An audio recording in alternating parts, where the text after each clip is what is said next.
मेरा एक प्रश्न है। प्रश्न ये है कि जनता है तो सरकार है तो जनता नहीं, लेकिन जनता है तो सरकार है। अब आप ये बताएं कि जब आपकी पार्टी सत्ता में आएगी, आप सत्ता में आएंगे, तो आपने क्या सोच रखा है? आप किस किस मुद्दों को लेके, रोजगार को बढ़ाने के लिए, क्योंकि रोजगार की स्थिति ये है हमारे राज्य में कि आप घर घर में जाएं तो बेरोजगार हर एक घर में आपको मिलेंगे। रोजगार का सृजन हो ही नहीं रहा है। आप इस पर क्या प्रकाश डालेंगे? जब आपकी पार्टी सत्ता में आएगी, आप सत्ता में आएंगे, आप किन किन विषयों पर काम करेंगे जो लोगों को रोजगार मिले, जिससे कि प्रभावित होकर जनता आपको वोट करे और इस पार्टी को सत्ता में लाए और आपके जो अध्यक्ष हैं, राष्ट्रीय अध्यक्ष हैं, उनको मुख्यमंत्री बनाया जाए? आप इस पर प्रकाश डालिए। आपने बहुत अच्छा प्रश्न पूछा है। हमारा आप सबकी आवाज़ आशा पार्टी के राष्ट्रीय अध्यक्ष आदरणीय रामचंद्र बाबू का जो सोच है, विचार है, जो बिहार के अंदर हमारी जो सरकार आएगा 25 में, तो सबसे पहले तो यहाँ बेरोजगारी को दूर किया जाएगा। बिहार में जब तक बेरोजगारी दूर नहीं होगा तब तक आपको खुशहाल नहीं हो सकते हैं। किस तरह कीजिएगा बेरोजगारी दूर करेंगे ना, हो बेरोजगारी दूर करेंगे कि जितना ही फैक्ट्री सब बंद है सबको चालू करवाएंगे, करेंगे।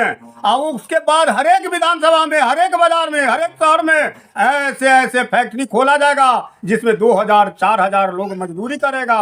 यही जो बम्बे दिल्ली कलकत्ता बनारस में जो लोग धक्का खाने जाता है बिहार में, सो हमारी जो सरकार होगा, जब बिहार में आप सबकी सरकार आदरणीय आरसीपी बाबू जब बिहार के मुख्यमंत्री होंगे, तो आप ये गौर कर लीजिएगा, जो बीच चौक पर जो लेबर अभी धक्का खा रहा है, जो उधर से भी लोग उसको धक्का दिया, इधर से भी लोग धक्का दिया, ठहरने का जगह नहीं है। वो गरीब को जो वाजिब हक है, वो आरसीपी बाबू ही एक ऐसे महान पुरुष हैं जो गरीब सबको जो वाजिब हक है, जो वाजिब मजदूरी है, वो बिहार में किसी भी तरह को दिक्कत मजदूर को नहीं होने देंगे। आरसीपी बाबू करेंगे, फैक्ट्री खोलवेंगे। आप गौर कर लीजिए, यही चीनी मिल है जहाँ हजारों के हजार किसान मजदूर वो खेत में वो कुशियार को रोपते थे, उसमें हजार के हजार मजदूर करता था, हजार के हजार वो जिसमें ट्रैक्टर पर लोड करके लेबर लोग ले जाता था, टायर से ले जाता था, बैलगाड़ी से ले जाता था, वहां हजार के हजार मजदूर काम करता था। सामान उठ के चला गया। अब सरकार भी नहीं जानते ही कहाँ चला गया। अब बताइए, जो बिहार में जनसंख्या दिन प्रतिदिन बढ़ते गया, दिन प्रतिदिन जनसंख्या बढ़ते गया, अब बेरोजगारी का जो कारोबार था वो कमते गया, जितना फैक्ट्री था वो बंद हो गया, बेरोजगारी बढ़ते गया।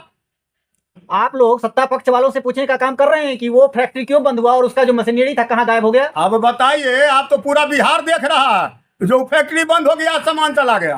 हम क्या करेंगे सब सुन लीजिए। वो तो क्या किए सो पूरा बिहार के जनता देख लिए है, जो नीतीश बाबू क्या किए।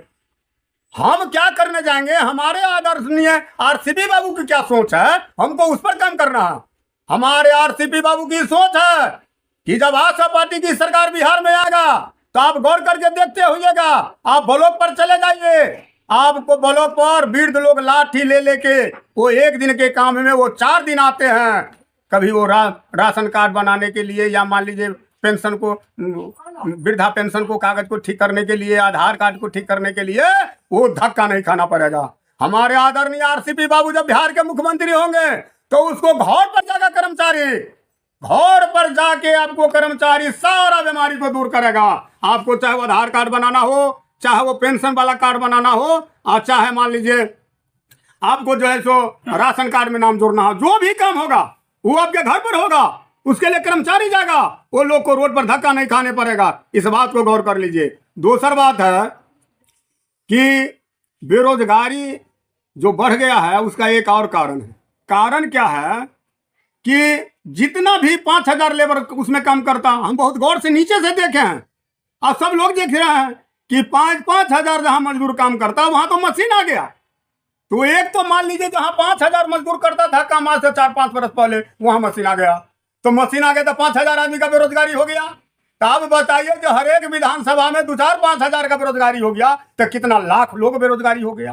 दिन प्रतिदिन बेरोजगारी बढ़ते गया, और ये वो रोजगार बिहार के अंदर में नहीं है। इसलिए रोजगार, गरीबी एक ऐसा बीमारी है जो आपको उठ के खड़ा नहीं होने देगा।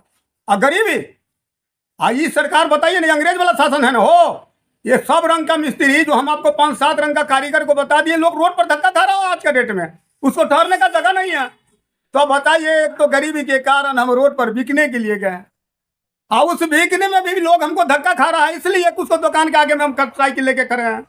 उधर से पीच रोड है, घोड़ा गाड़ी जा रहा है, कितना दिक्कत है सो बताइए। यहाँ मजदूर के साथ तो इतना बड़ी समस्या है जिसका कोई सीमा नहीं है, जानते हैं। इसीलिए बिहार में जब सरकार आएगा तब देख लीजिएगा मजदूर के साथ कोई समस्या नहीं होगा। हर एक चौक पर लेबर भवन बनेगा और उस लेबर भवन में लैट्रिन बाथरूम रहेगा, कोई समस्या नहीं। अगर बिकना ही है उस गरीब को तो वो लेबर भवन अपन भवन में बिकेगा, उस बीच रोड पर धक्का खा के नहीं बिकेगा। ये आरसीपी बाबू की सोच है, ढेर सारा ये आरसीपी बाबू की सोच है। जब और ये पहले भी हमने बहुत विपक्ष के नेताओं से मुलाकात की है, लीडर से मुलाकात की है, उनका भी ये कहना है कि बेरोजगारी बहुत तरह से बढ़ रही है। जैसे बेरोजगारी उनका कुछ लीडर से मैं मिला, उनका कहना था कि ये जो छोटे छोटे शहरों में मॉल खुल रहा है, इस मॉल में दोगुना नहीं तिगुना करके जो रेट लिया जा रहा है, जिसके कारण जो गांव के श्रमिक हैं, छोटे छोटे दुकानदार हैं, उनका रोजी रोटी जा रहा है। तो इस पे आप क्या कहना चाहेंगे? मॉल के लिए आप क्या कुछ कहना चाहेंगे छोटे छोटे शहरों के लिए? देखिए कि वो बात न कह दिए, गरीबी क्या तरह से गरीबी होता है, ये भी गरीबी में आया। आप गौर कर लीजिए ना, ये भी गरीब को इन्होंने गरीब बनाया और राजा के इन्होंने इनके समय में राजा बना। अब बताइए जो पूंजी वाला लोग है, आप एगो दुकानदार है इस जगह, उसे बाल बच्चा परिवार उसको जीता है, आप उसको आधा रेट में बगल में सामान आप मॉल पर खरीदिए, करोड़पति है तो वो तो जी गया, लेकिन वो मजदूर का रोजी रोटी तो छिना गया। तो मजदूर सब आ गया वही बेरोजगारी में ना हो। टोटल चीज बुझ जाइए, नीतीश बाबू के राज में